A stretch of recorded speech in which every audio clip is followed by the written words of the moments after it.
살다 살다 별꼴을 다 본다는 말이 그날따라 공주실의 입에서는 몇 번이고 터져 나왔습니다. 평소 같으면 입버릇처럼 뱉었을 말이었지만 그날의 분노는 결코 가벼운 투정이나 유머로 넘길 수 있는 것이 아니었습니다. 그녀는 진심으로 화가 나 있었습니다. 아니, 정확히 말하자면 억장이 무너지는 슬픔과 분노, 그리고 오래된 미안함이 뒤섞여 있었습니다. 공주실은 아침부터 바쁘게 움직이고 있었습니다. 구청 문화센터 강연도 준비해야 했습니다. 손은 바쁘게 움직였지만 머릿속은 온통 다른 생각으로 가득했습니다. 그러다 마강숙에게서 걸려온 전화 한 통. 수화기 너머의 목소리는 의외로 담담했지만 그 내용은 결코 담담하게 들을 수 없는 것이었습니다. 엄마, 나 한 회장 어머님이 술도가로 오신대. 한동석의 어머니 박정수가 술도가로 직접 찾아오겠다는 말은 공주실에게 일종의 선전포고처럼 들렸습니다. 순간 공주실은 몸이 굳어졌고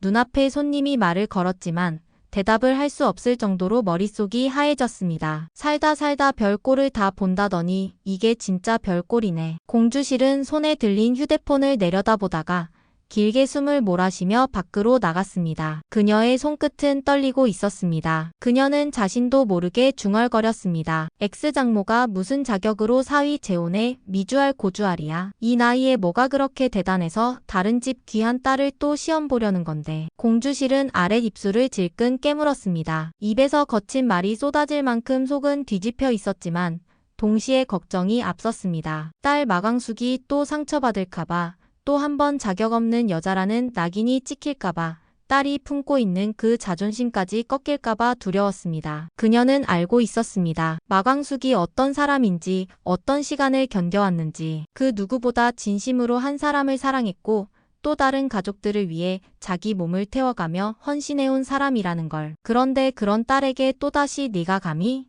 라는 시선을 안겨줄 사람이 나타났다는 사실이 공주실을 견딜 수 없게 만들었습니다. 마광숙은 전화를 끊은 뒤에도 한참 동안 핸드폰을 내려다보며 서 있었습니다. 마음은 조용히 요동치고 있었지만 그녀는 그 감정을 표정으로 드러내지 않았습니다. 오히려 단단히 다잡으려 애쓰는 듯한 얼굴이었습니다. 그녀는 누구보다 현실적인 여자였습니다. 일찍이 부모 잃은 오형제를 받아들이기로 결심했을 때도, 장남의 빈자리를 꿋꿋하게 대신할 때도 감정 하나에만 기대지 않았습니다. 그만큼 결혼이라는 두 번째 도전에 있어서도 그녀는 스스로를 철저히 다잡고 있었습니다. 하지만 이번엔 달랐습니다. 상대는 단순한 연인이 아닌 대한민국 상위 1% 재벌가의 어머니였습니다. 박정수라는 이름은 LX 호텔의 위상을 상징하는 인물이었고 그 존재 하나만으로도 이미 사람들을 압도하기에 충분했습니다. 그런 박정수가 직접 술도가를 찾아오겠다는 건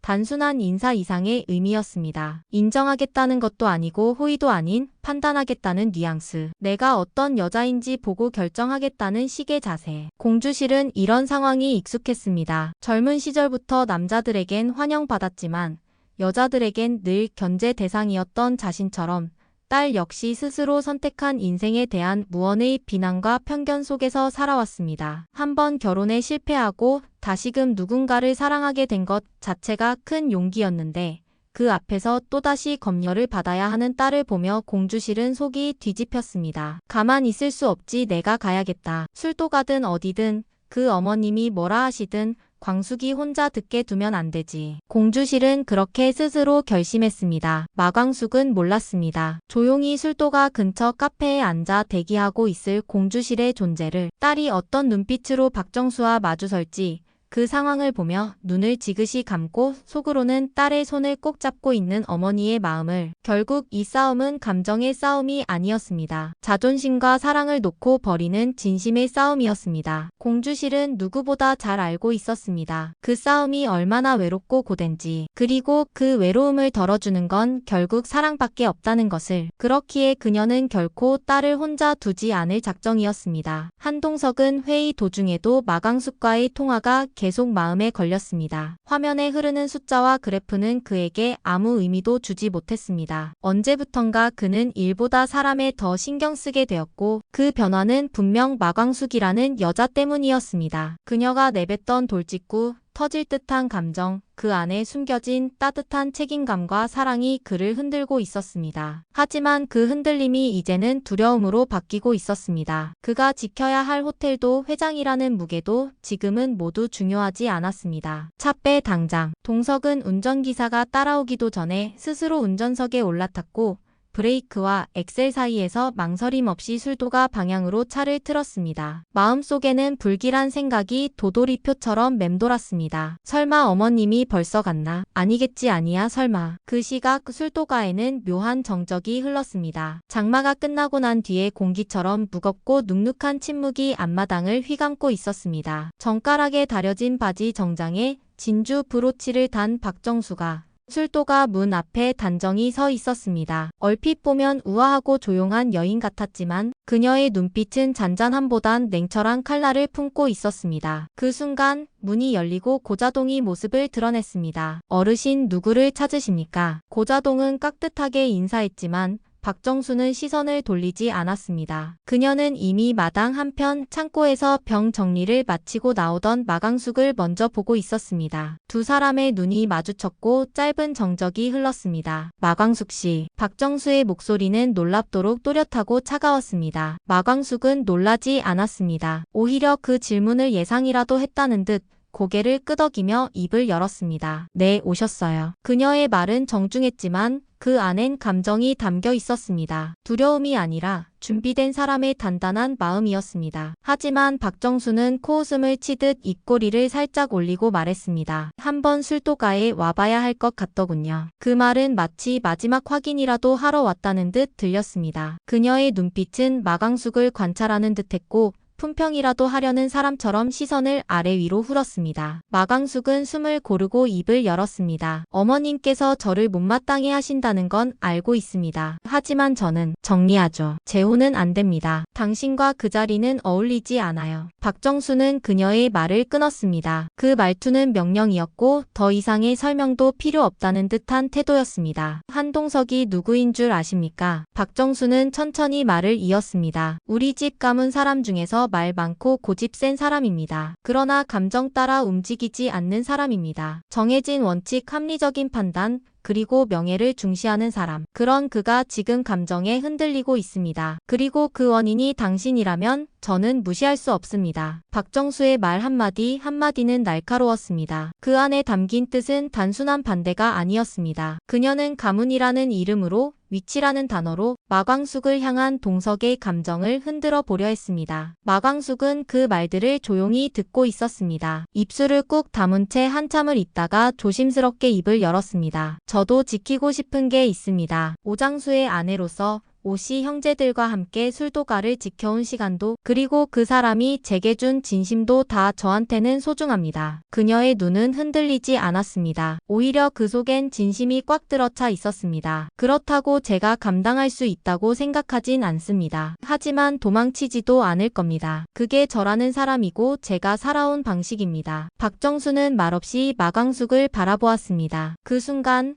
외부에서 문이 세차게 열리며 누군가 들어섰습니다. 한동석이었습니다. 숨이 턱까지 차오른 동석은 둘 사이를 바라보다 박정수에게 말했습니다. 어머님 그만하세요. 짧은 말이었지만 그 안엔 간절함이 담겨 있었습니다. 박정수는 한 회장을 바라보았습니다. 그의 얼굴은 붉게 상기되어 있었고 입술은 말라 있었습니다. 그런데도 그의 눈빛엔 확신이 담겨 있었습니다. 전 이 사람과 함께하고 싶습니다. 어머님께서 아무리 반대하셔도 이 마음은 바뀌지 않을 겁니다. 정적이 맴돌았습니다. 세 사람의 시선은 공중에서 교차했고 어느 누구도 먼저 시선을 거두지 않았습니다. 이것은 단순한 인연을 둘러싼 대화가 아니었습니다. 사람과 사람 사이의 선택, 그리고 그것을 받아들일 수 있는지에 대한 결정의 시간. 박정수는 더는 말을 하지 않았습니다. 그녀의 얼굴은 무표정했지만 그 침묵은 수많은 판단을 품고 있었습니다. 그리고 그 정적의 끝에서 이들의 운명은 새로운 국면을 맞이하려 하고 있었습니다. 과연 박정수는 어떤 결정을 내릴 것인가? 그녀의 침묵은 끝내 수락으로 이어질 수 있을 것인가? 아니면 이 사랑은 또다시 시련 앞에 무너지고 마는 것일까? 답은 아직 열려있고 모든 감정은 아직 현재 진행형입니다. 한편 오천수의 삶은 조금씩 따뜻해지고 있었습니다. 미순이 해주는 집밥 한 끼, 웃으며 내어주는 따뜻한 국 한 그릇. 그 사소한 온기 속에서 그는 서서히 사람다운 감정을 되찾아가고 있었습니다. 오천수는 말이 많은 사람은 아니었습니다. 자신의 처지를 늘 감추려 했고 힘든 속내를 들키는 것을 두려워했습니다. 그러나 미순 앞에서는 자꾸만 마음이 풀렸습니다. 그녀는 물어보지 않았고 묻지 않으면서도 다 알고 있는 사람처럼 행동했습니다. 누구보다 조심스럽고 따뜻하게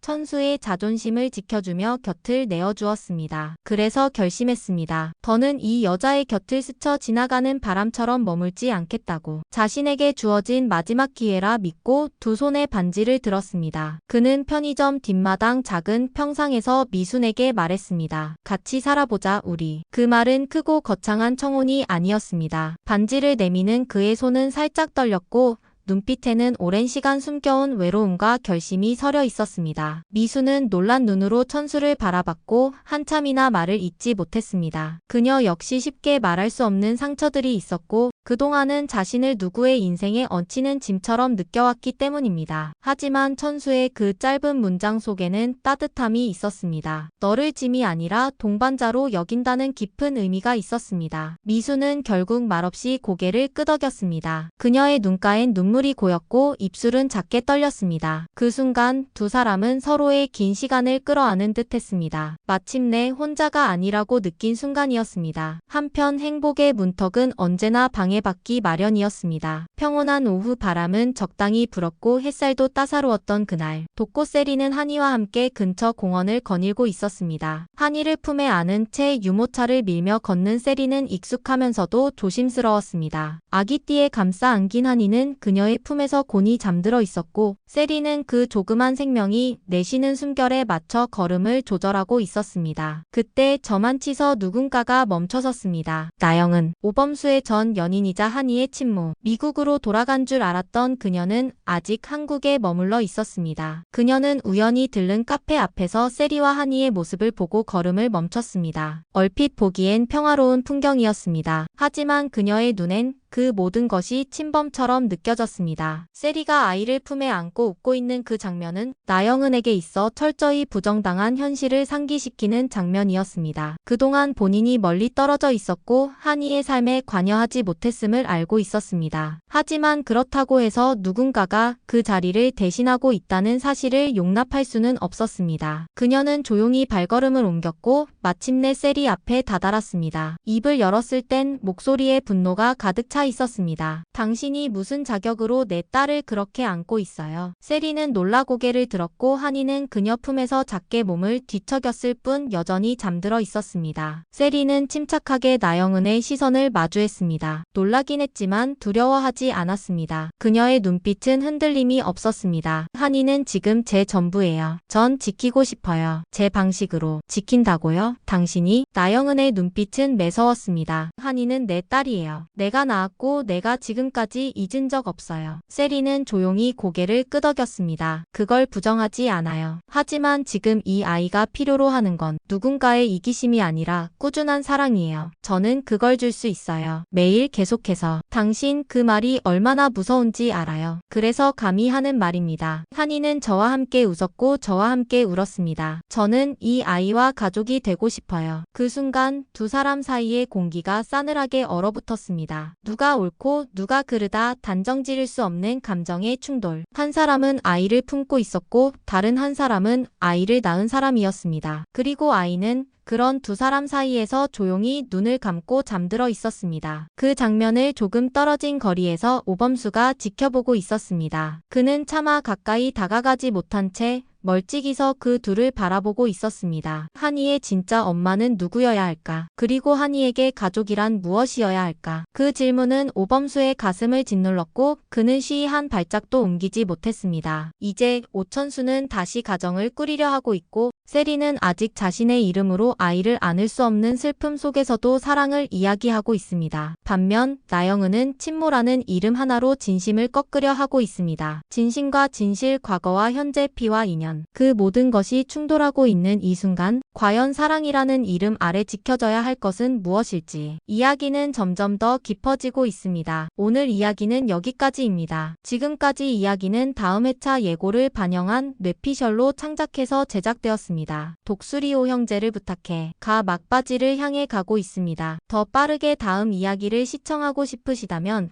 구독과 좋아요, 알림 설정해주세요. 끝까지 시청해주셔서 감사합니다.